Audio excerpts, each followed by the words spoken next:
Hello, everyone, and welcome to another episode of Underneath the Hood. I'm Dave Martin, the owner of Martin's Auto Repair in Central Phoenix. I'm Glen Hayward, the proud owner of Goodworks Auto Repair in sunny Tempe, Arizona. And I'm Lee Weatherby with Accurate Automotive in the heart of Mesa. And together, we represent 140 years of combined automotive experience. Our goal is to change the perception of our auto repair industry by going behind the scenes and underneath the hood. And we hope to share with you what it's like to own a small business and give you a perspective from an insider's point of view. So let's get started. Hey, good morning, Glenn. Good morning, Lee. How you guys doing? Doing great, David. How about you?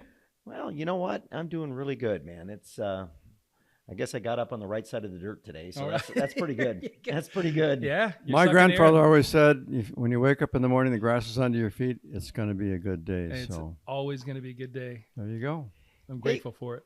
Well, we got another good show here. We're going to talk a little bit today about kids going back to school and what Great topic. Yeah, and it's terrifying for parents, and we all know that, right? Absolutely. We're all parents, and we all been through this, right? And so it's a little terrifying for them, but we'll just see if we can give them some good information about their cars. Now, mind you, we're talking about high school and college age kids, because if your 6-year-old gets in your car and starts driving off, you got a real problem there. Hey, 6-year-olds are really advanced nowadays. I'm telling you what. I wouldn't be surprised. Those are some pretty tall pedals. My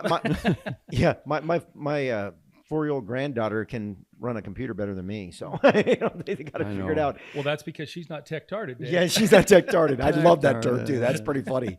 Hey, Glenn, well, you got something for us. A little day in history. I do. You know, this is in 1908. William Durant incorporated General Motors as a holding company for Buick. Wow. Now, at the end of the day, General Motors ended up consolidating 8 different car companies, which I won't go through that at this time, but all of the different brands that GM, and now they're back down to 3. So time tells the tale, right, of what can happen in a fast-moving, economy, and really looking at to see what customers are demanding, what they want. So things change, yeah. Things do change. Well, anyway, so Durant controlled that corporation and said this would later establish the foundations for one of the world's largest automotive companies. So, General Motors, absolutely. GM was king of the hill for a long time in terms of assets and car brands. Well, in production, yeah. I mean, listen, eight different lines. That's. I mean, Ford went to Ford, Lincoln, and Mercury. They had those 3 brands, and they did import the Capri and some other things from Europe. But at the end of the day, it pales in the light of what Buick GM at one point did. tried to acquire Opel. Yeah. So that lasted a couple of years. Yeah, that was not a good. Yeah, and that's what's happening is a lot of them. You look at Chrysler. It's been, they got a parent company that owns Fiat and owns a bunch of different. They own I think it's like 45 companies, 45 car manufacturers. Yeah, including Chrysler. That's kind of the nature of the world that we live in today. You know what I mean? Companies acquiring other companies, trying to grow, consolidating, and then trying to minimize. Like you said, they went large, then they rescaled back down. To me, they've only minimized their quality, though. Yeah. When you're managing that many things, the oversight really fades, and we're seeing all these recalls, and we're going to talk about that in the podcast later on, about all these car recalls that are coming around. That's not today's subject, but it'll be in a future podcast, and it's just amazing how frustrated buyers who are paying $50,000, $80,000, $100,000, $150,000 for vehicles, and they have to bring them back to the dealership. I don't know how many times to be reprogrammed. Sometimes it's engine, transmission replacements. It's very frustrating. Well, when you spend that kind of money, you think it's the nature of new cars. Yeah, really well, and it is, and we're definitely going to get into that on the next podcast, and we'll talk more about that, because it's definitely there's so much to go into that thing. You want to talk about the kids, Dave? Talk about the kids. Yeah, let's talk about the kids. But Lee, you've got a quote of the day that you need to share with our audience. Oh, all right. This is another great one. Today, since our topic is about, college kids and stuff like that, I got a good quote. And this is from a guy by the name of Sean Hampton, who's an American actor who is actually still born. He's still alive. You know what I mean? He was still born? Well, no. Then he can't be alive. He was born in 1981, so he's still alive. Okay. And his quote was, "A dream without ambition is like a car without gas. You're not going anywhere." True that. I like that. Yeah, absolutely. I mean, you hear too. people talk about what they're going to do, and 10 years later they haven't done anything, and it's like, what happened to 10 years ago? Yeah, you got to want to do it, and then you got to get the motivation to get it done. Action. Action speaks a lot louder than words. Well, the thing of it is they say, if you don't have any action behind it, it's not a goal. Yeah, it's just a dream. Well, and that's just it. There's the hope and a dream. I've always heard that. Yeah. Hope. You keep hoping. 10 years later, you're still hoping. And Martin Luther King didn't say, "I have a hope." He said, "No, I have a dream." I mean, he had something going there. Well, and then he qualified it. You know what I mean? Qualified he had a list of things. Quantified it. And absolutely. Absolutely. So, well, and I think that's kind of part of what we're going to be talking about today is, kids that are going to school and beginning driving. Let's, just start out maybe in high school. You know what I mean? Kids are just starting to get cars. And the problem is not a problem, but a concern, I would say, as a parent. I remember, boy, it created great angst when, our kids, we were giving them cars. And of course, we're in the car industry. So we were looking at things like what's safe and what do we want our kids to do? And how do we want to teach them to do it? And it was like, I remember giving my daughter, making her drive a stick shift as her very first car. You're being. Well, no, you know what the thought behind that was simply, we want you to be focused on driving and nothing else. Yeah. We want you to be focusing That's on the great, road. though. It's a good thought. We want you to not be thinking about, playing with your phone or talking to your, companions, because all the distractions, you know what I mean, that are out there, we wanted her to have to focus on driving. And you know what? She tells us today, she goes, Dad, I'm so glad you did that. You know what I mean? It's one of the best things that's ever happened to me. And it's fascinating to me that how many people nowadays don't drive stick shifts. They don't even know how. Well, no, and what they call it a millennial anti-theft device. Well, here's the deal. I mean, all of us are in our, 50s, 60s, whatever, sitting at this table. And the only distractions there was pretty girls on the side of the road. I mean, you didn't have all this junk. I mean, you had a AM radio, maybe an AM FM radio, and then the cassette deck came along, or the 8-track, I should say, preceded the cassette. But you plugged it in and let it play. And you cranked it up and you made it all distorted, and you thought you were cool. Well, and here's a stat. There's 16 million kids. 16 million kids that are registered in colleges, and about half of them are going to be driving. And well, that makes sense because, when you're sending your kids off to school, now that's another thing that creates a little bit of angst. I mean, sometimes it's the first time kids been away from home and they don't know how to necessarily do the research, or how do you find a good mechanic? You know what I mean? Let's talk about some basic things. How do you find a good mechanic, good doctor? The things that you may need when you're away from home. Well, in this particular case, I mean, I love the fact, and you guys have probably experienced this, you get some of the parents that call from time to time and say, hey, listen, I've got my son or daughter going to one of the colleges, locally around here, and they need to be able to get the service done. Because I can tell you this. Well, stop right there, because I want to say something. The biggest angst for a parent is my daughter went to school here in town. Yeah. So it was a lot easier to deal with. Yeah. But what about the parents that are in another state? Right. And those are the ones that really they're really anxious about the whole thing, because what you said, to your point, is we don't think about when our kids are going to college. We don't think, and we're in the automotive business, so we don't have to really necessarily worry about that kind of stuff. But if you're not, they don't necessarily worry about what happens if the car breaks down or the car needs service. They don't think about that. So what happens when the car does have a problem or it does need service? Now it's kind of like a fire sale. You bet. Now we got to try to figure out where we're going to take it, and then these parents, they have to do the research and try to figure out what is the best way to go, and then call them. And I've had so many conversations with parents. They'd call me up, and I recommend to all the parents out there to, look up, obviously do your research, find the 5-star review shops, and then talk to them, build that relationship. And once they find out that I had a daughter going to college, and I would tell them all the time, I would go, God, I feel for you. Yeah. I says, I was very fortunate my daughter stayed in town, and I could deal with a lot of the issues that kids have. And but when you're out of town, it's really more difficult. It is absolutely more difficult. And Dave, the foundation of what you're really talking about is trust. Yeah. These parents are looking to find someone that they can trust, because let's face it, you love your daughter. We love our families. They love their families. And the key to it is they want the best, you know what I mean, for their kids. And so the reason they're calling around is they're looking for somebody that can basically take under their wing, their kids. That's basically what it is. Yeah, Absolutely. you adopt their kid in You their bet. car, You bet. and there's nothing wrong with that, because over a period of time, that relationship will spread amongst their friends too. Hey, Well, where do I got a problem with my car? Oh, I'm going to Good Works, or I'm going to, But the key is it all boils down to the real crux of it is customer service. How can I trust you? What can I do? How can you help me? Because what they're really looking for is help. We had a customer come in this week. I think I was sharing a little bit of this before we went on air. We had a customer come in this week, and I mean, the first words that he said was, "Can you help me?" And I thought, well, of course, you know what I mean? And I almost disregarded the question, thinking, boy, that sounded, awkward.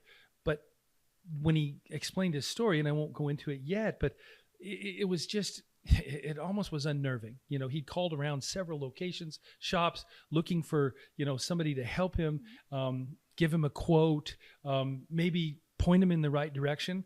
And he said, you guys were the only ones that literally answered my questions, asked questions in return, showed any concern. And I thought, oh my word, that can't be real. Yeah, I mean, that's what people expect you to do, but some shops, they just don't have that level of customer service, or they just don't think it's that big of a deal, and to answer their questions adequately. Oh, just bring it in and we'll take a look at it, Sometimes conversations have to bring that instilled trust before they're even going to grace your threshold. No question about it. That's that relationship thing. Well, and I always tell my service advisors, the reason they're calling us is because they have a problem. You bet. And they're looking for a solution. Yeah. And when you have your kids and you're out of state, your kid's freaking out. You bet. And you got to deal with that. Well, there's that funny commercial that you hear on the radio or see on TV where the dad's driving with the daughter, and they're and he's trying to tell her, hey, now make sure you take it slow and be alert and everything else. And all of a sudden a rock comes up and hits the window, and she's like, we're only going 20 miles an hour.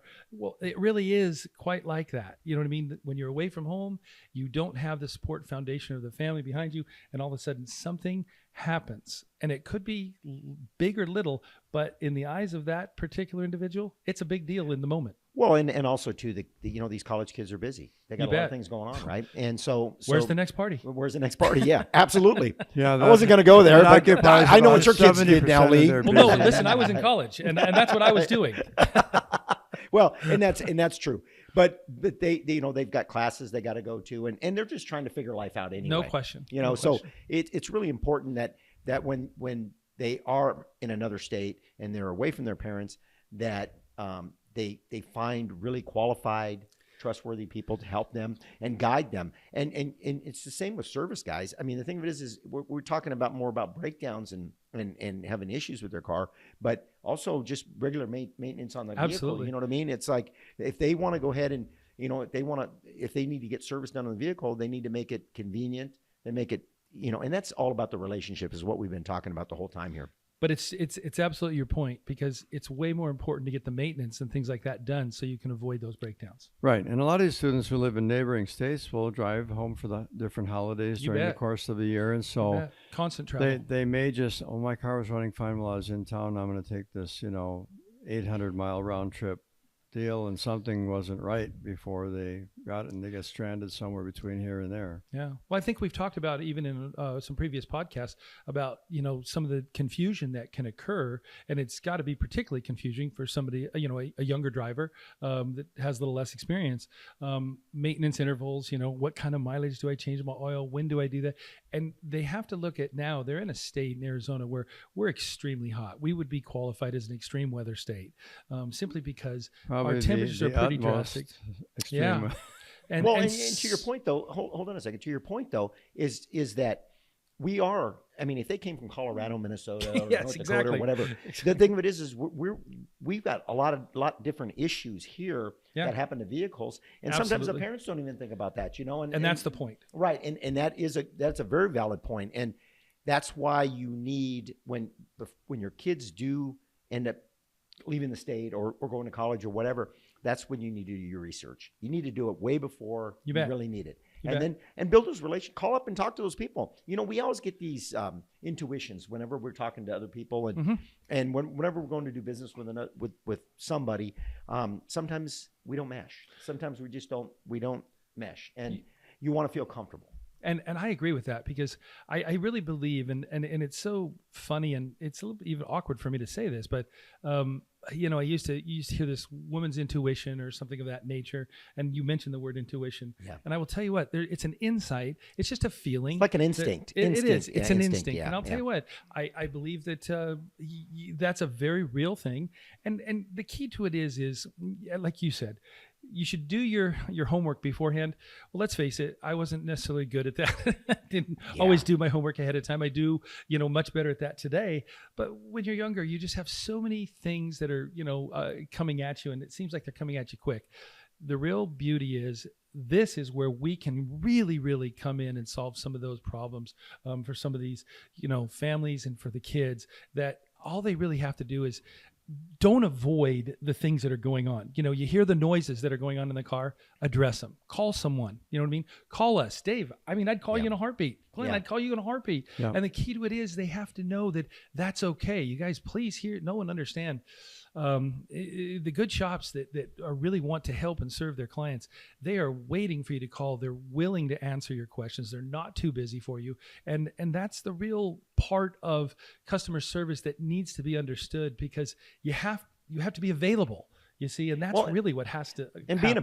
being a parent, we're all parents, and the thing of it is we understand where these parents are coming from. Absolutely. So we love to be their go-to, because if they got an issue, we want to help them solve the problem and help them keep their kids going to college and everything going the right direction. No question. Because it takes a village to raise kids. It really does. You know what I mean? And that's really what it is. Yeah. Absolutely. So we have ASU just 2 miles from my shop here, and ASU has over 250,000 students going there to their campus. And then there's community colleges around here too, that a lot of kids are coming from out of state even to go to the community colleges because of the courses that they offer that aren't available in their local community. Well, we've got a high concentration of colleges and universities. You know what I mean? Well, and they're downtown around there. MCC. I mean, they're all around us. Well, and all these colleges, they're building campuses downtown. Oh yeah, satellites by us. Satellites. By us. By my shop, I should say. Yeah. And so I do end up taking a lot of clients down there. The kids that. They're going to school there, and they're building all these dorms down there, so they're living down there. And when you go down there and you drop some of these kids off, and man, there's people everywhere. It's like ASU, like you were talking about, close to your shop, right? I mean, you see people on every kind of electric scooter known to man. It's like they're all electric over the place. Skateboards. I mean, some of the stuff. Everything's electric now. Nobody pedals anymore. And they're doing this while they're playing on their phone. Absolutely. They don't even have. They got a video game they're going. on electric scooters while they're talking on their phone. And we service some of the vehicles at Arizona State University, all their food service trucks. Yeah. And I mean, these kids are scooting in and out, not totally oblivious to what's going on around them. Right. I'm surprised there aren't more accidents or fatalities from just these kids riding around in these. Oh, I'm totally with you on that. And one of the kids told me one time, and I says, "Don't you guys pedal anymore? Or use your legs or anything?" No, pedaling is for peasants. Wow.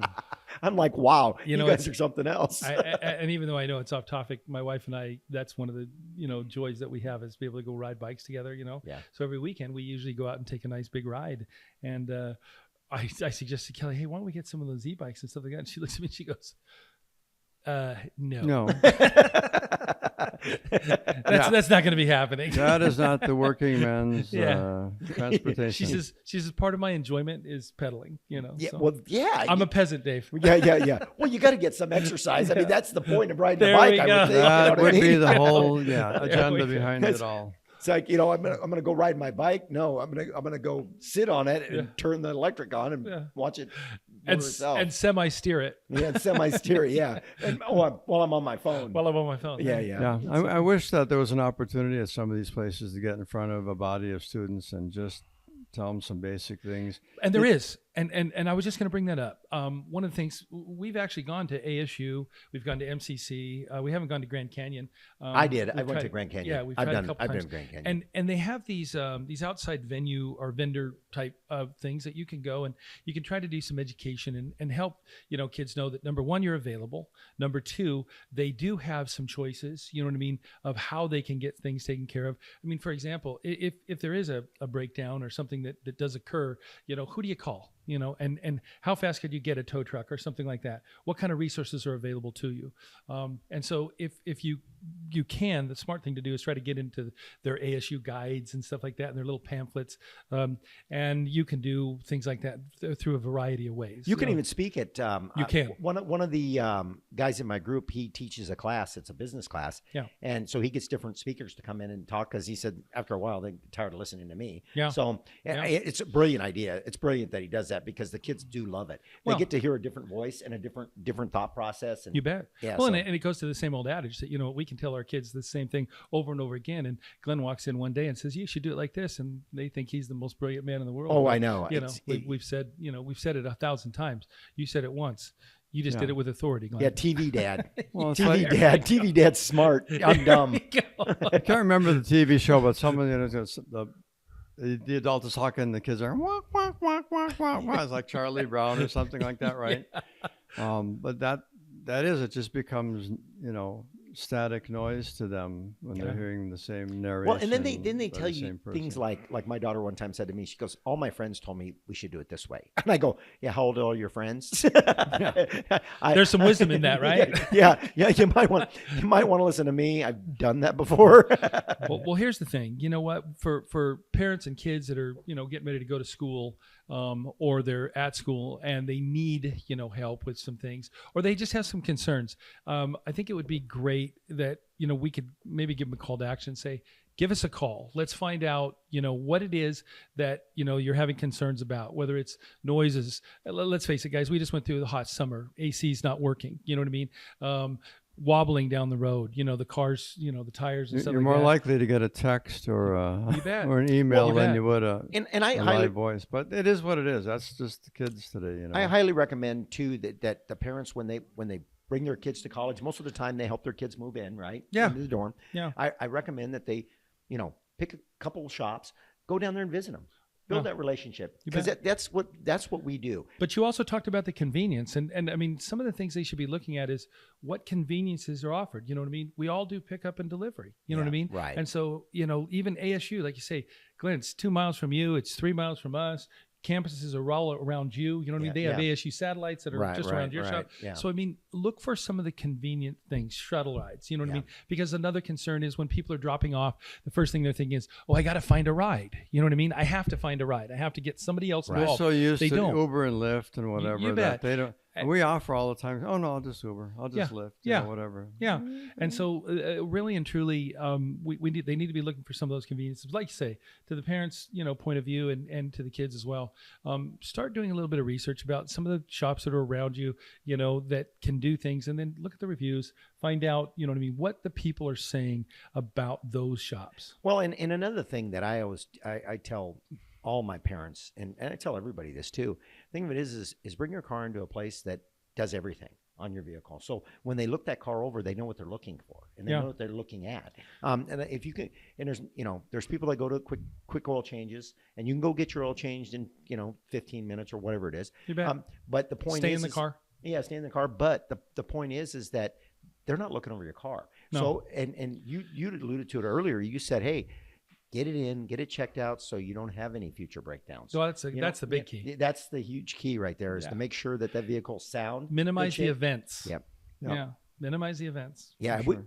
We none of us, everybody thinks we like breakdowns. We hate breakdowns. Yeah, we do. Because you know what? We have a schedule, and we want to run our businesses as a schedule-based business. We don't want to run it as a fire sale. Yeah. And so when you get breakdowns, now you got to worry about getting those vehicles in and get those fixed. And now you got to push off other cars, or you got to figure it out. Right. Or, right. We don't have an emergency room. We don't. I mean, they have to. Well, we do. Well, but it's not an intentional one. We just got to hope the best doctors are available. It turns into one, you know. But I mean, we don't have an ER where you got your urgent care here, and then there's another part of our hospital that, you know, does the long-term and surgeries and whatever else. You know? And I think, you know, just kind of to what we're talking about, we're trying to take the chaos out of automotive repair. Exactly. That's a good word, because it turns into chaos for the parents. It is. And absolutely chaos for us too. So, so definitely, well, we got to wrap this show up, guys, but I will tell you that I think we gave them some good tips. I hope so. I think the real reality of it is,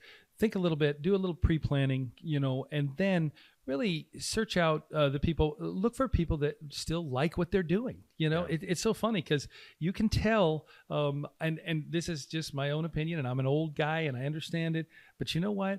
Customer service is waning. It is. I really look, no matter what industry it's in, whether it's ours or whether it's some other industry, you know, listen, I'm good at what I do, but I'm not good at other things, and I need services and help.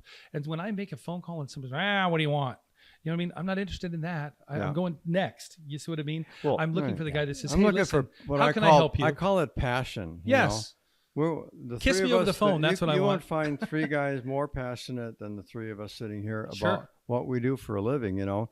And we're not just hooked on one subject or whatever. I'm just saying we love what we do. And that's why after, you know, for myself, you know, 52 years of automotive repair, I'm not bored. I'm not sick of it. I still love going into work every day. And that's like, you must be crazy. Well, maybe, but I'm crazy about what I do, and I'm crazy about taking care of people. I think that's a great blessing. And serving their needs. Really, it is. That's a great blessing. Well, just, and you I never work a day in your life. I think the real reason you go to work is because your wife throws you out of the house. I think that's the real could reason. Have something to do with it. That's another story for another day. Dave, I go to work because my wife's going to be there. Yeah. There you go. That is, and she's there too. She's like, why did you come to work today? Well, guys, you know what? It's been a great show, and I look forward to doing another one here real soon. I do too. And like I say, I hope all those parents and kids that are getting ready to go to college, you know what, study hard, and I hope life treats you right. Yeah. Wish them all the success in the world. Absolutely. Absolutely. Yeah. Be good. See ya.